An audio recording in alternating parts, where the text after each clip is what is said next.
आइए, ले आइए,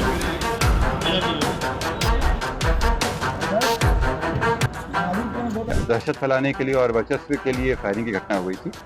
इसमें थानाध्यक्ष के द्वारा एक टीम बना के बहुत ही बढ़िया ढंग से घेराबंदी करके इन्हें गिरफ्तार किया गया। इसमें 2 देसी कट्टा बरामद हुआ है, 3 जिंदा गोली और एक और व्यक्ति हैं आलोक कुमार, उसके घर से एक देसी कट्टा और जिंदा कारतूस। 2 व्यक्ति की गिरफ्तारी हुई है और इसमें एक व्यक्ति जो कुछ दिन पहले ही जेल से छूटे हैं और 20-25 दिन पहले ये करीब 2.5 साल के आसपास जेल में रहे थे मर्डर केस। तीसरा मामला है वो भी चौक थाने से संबंधित है और यहाँ पे एक कुख्यात अपराध कर्मी सूरज कुमार उर्फ भैंसिया हैं जिन पे काफी लंबा चौड़ा आपराधिक इतिहास है। 28 से 29 केस हैं उनके ऊपर पहले से दर्ज। राजधानी पटना में अपराधियों पर लगातार नकेल कसते हुए पुलिस ने आज कई बड़े मामलों का खुलासा किया है। पटना सिटी में आयोजित प्रेस कॉन्फ्रेंस के दौरान एसएसपी कार्तिकेय शर्मा ने जानकारी दी है कि विभिन्न थाना क्षेत्र में चलाए गए अभियान के तहत कई कुख्यात अपराधियों को गिरफ्तार किया गया है और भारी मात्रा में हथियार बरामद किए गए हैं। सबसे पहला मामला मालसलामी थाना क्षेत्र का है, जहां अपराधियों ने वर्चस्व बनाने और दहशत फैलाने के लिए फायरिंग की थी। सूचना पर पटना सिटी अनुमंडल पुलिस पदाधिकारी के नेतृत्व में विशेष टीम का गठन किया गया। घेरबंदी कर पुलिस ने कार्रवाई करते हुए अपराधियों को दबोच लिया है। मौके से 3 देसी कट्टा और कई जिंदा कारतूस बरामद किए गए हैं। गिरफ्तार 2 अपराधियों का पुराना आपराधिक इतिहास भी सामने आया है। वहीं चौक थाना क्षेत्र में पुलिस ने एक बड़ी सफलता हासिल की है। कुख्यात अपराधी सूरज कुमार को गिरफ्तार किया गया है। उस पर अब तक 28 से 29 संगीन मामले दर्ज हैं, जिनमें रंगदारी, लूट और हत्या शामिल है। पुलिस को सूचना मिली कि सूरज कुमार मुंबई में छिपा हुआ था।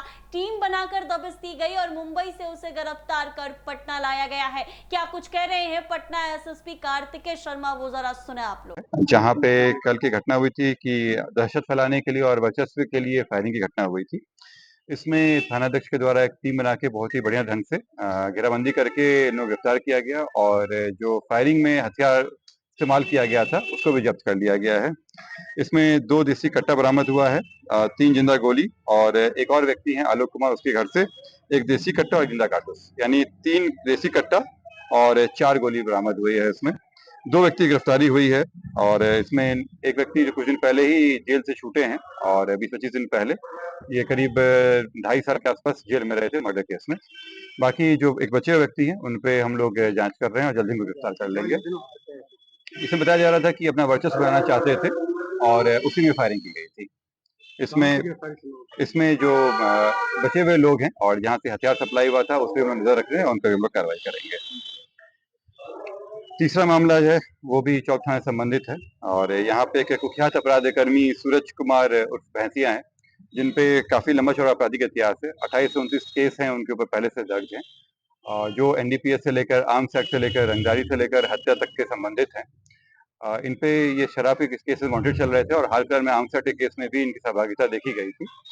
इनको एक पता चला कि ये मुंबई में छिप कर रह रहे हैं और एक टीम भेज कर वहाँ पे मुंबई से इनको बरामद किया गया है और इनको अभी आज कोर्ट में वसूल करके जेल भेजा जा रहा है, क्योंकि इनका लंबा चौड़ा आपराधिक इतिहास रहा है और चूंकि पुलिस की दबाव भी था तो ये छिपते हुए वहाँ पे मुंबई में रह रहे थे।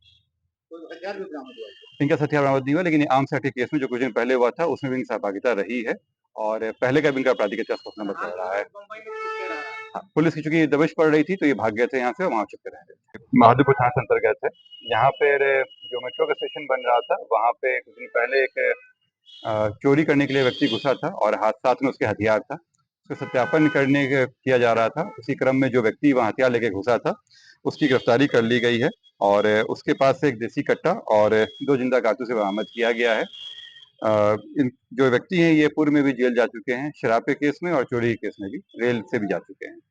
और जो मेट्रो वाला में जो इस तरह के कार्य कर रहे थे, क्योंकि वहाँ पे पुलिस की जो वहाँ पे आना जाना काफी बढ़ गया है और काफी तेज गति से वहाँ कार्य हो रहा है, तो इनके पकड़े जाने से वहाँ पे कार्य करने में अब लोगों को सुना।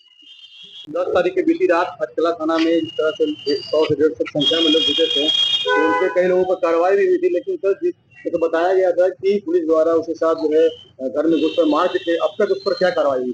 जैसे मैंने बताया कि जो नए कानून भी आए हैं और जो पुलिस का जो रहा है उसमें जांच पे, क्योंकि अगर आरोप लगते हैं पुलिस के ऊपर तो उसमें कई बड़े पदाधिकारी हैं जिनके स्तर से जांच कराई जाती है। पब्लिक में किसी को भी अगर पुलिस की कार्रवाई से कोई अगर लगे कि सही ढंग से नहीं हुआ है या अनुचित कार्य हुआ है तो इसके लिए वो एसडीपीओ, सिटी एसपी हैं और एसएसपी मेरे पास भी आ सकते हैं, अपने आवेदन दे सकते हैं साक्ष्य के साथ और इस पे निष्पक्षता के साथ कार्रवाई होगी। अगर पाया जाता है कि पुलिस के द्वारा ज्यादती की गई है या अपने जो जो विधि सम्मत कार्रवाई होनी थी उसके बियॉन्ड जाके वो किए हैं, तो उन पे कार्रवाई भी की जाएगी और जरूरत पड़ने पे अब मामला भी दर्ज किया जाएगा। लेकिन किसी भी तरह से थाना का घेराव या थाना के पुलिसकर्मियों के साथ बदसलूकी बर्दाश्त नहीं की जाएगी, क्योंकि पुलिस जो है वो पब्लिक की सेवा के लिए ही है। अगर इस तरह का मामला आता है कि थाना का घेराव किया गया है या थाना कर्मी के साथ कोई बदसलूकी की गई है या सरकारी संपत्ति को क्षति पहुंचाई गई है, तो उस पर कार्रवाई की जाएगी, उनको जेल भेजा जाएगा। परिजनों ने आरोप लगाया था कि मार्ग के साथ करंट लगाया है और वो लोग बोले कि अभी तक कोई कार्रवाई नहीं। मैं आपको पहले ही बता चुका हूँ कि अगर इस तरह का मामला आता है और किसी का साक्ष्य हो तो पुलिस पे कड़ी कार्रवाई की जाएगी, लेकिन बिना साक्ष्य के, केवल आरोप पे नहीं। जैसे मैंने बताया था कि उस मामले में भी जो लूट का मामला था उसी में पुलिस गई थी इन्वेस्टिगेशन करने के लिए, पुलिस अपना काम कर रही थी। लेकिन अगर आता है इस तरह का मामला कहीं पे भी तो हम लोग जो उचित होगा कार्रवाई वो करेंगे, लेकिन किसी भी हाल में थाना का घेराव बर्दाश्त नहीं किया जाएगा। और कोई ऐसा नहीं है कि ये हाल फिलहाल की घटना है, ये लंबे समय से चलता आ रहा है और ऐसा नहीं है कि कोई बहुत अप्रत्याशित रूप से अभी हाल फिलहाल में कोई आया हो। ये पुलिस की गश्ती बढ़ी है और पुलिस ज्यादा सजग रूप से काम कर रही है, सूचना संकलन तेज हुआ है, जिस कारण से ये घटनाएं इस तरह की रिकवरी हो रही है। आप लोग पूर्व में भी अवगत हैं कि जो बालू घाट वगैरह होते थे या सिटी एरिया होता था, यहाँ गोलियां चलती थी, लेकिन चूंकि पुलिस के द्वारा काफी तेजी से कार्रवाई की जा रही है और इस कारण से रिकवरी भी हो रही है और आप लोग देख भी रहे होंगे कि जो फायरिंग की घटनाएं हैं उसमें काफी कमी आई है। तो आपने सुना इन्होंने क्या कुछ कहा, साफ तौर पर बताया है कि इसके अलावा भी बहादुरपुर थाना क्षेत्र में पुलिस ने कार्रवाई की। मेट्रो स्टेशन परिसर में चोरी की नियत से हथियार के साथ घुसे अपराधी को भी गिरफ्तार किया गया है और उसके पास से एक देसी कट्टा और 2 जिंदा कारतूस भी मिले हैं। पटना सिटी से अनिल कुमार की रिपोर्ट।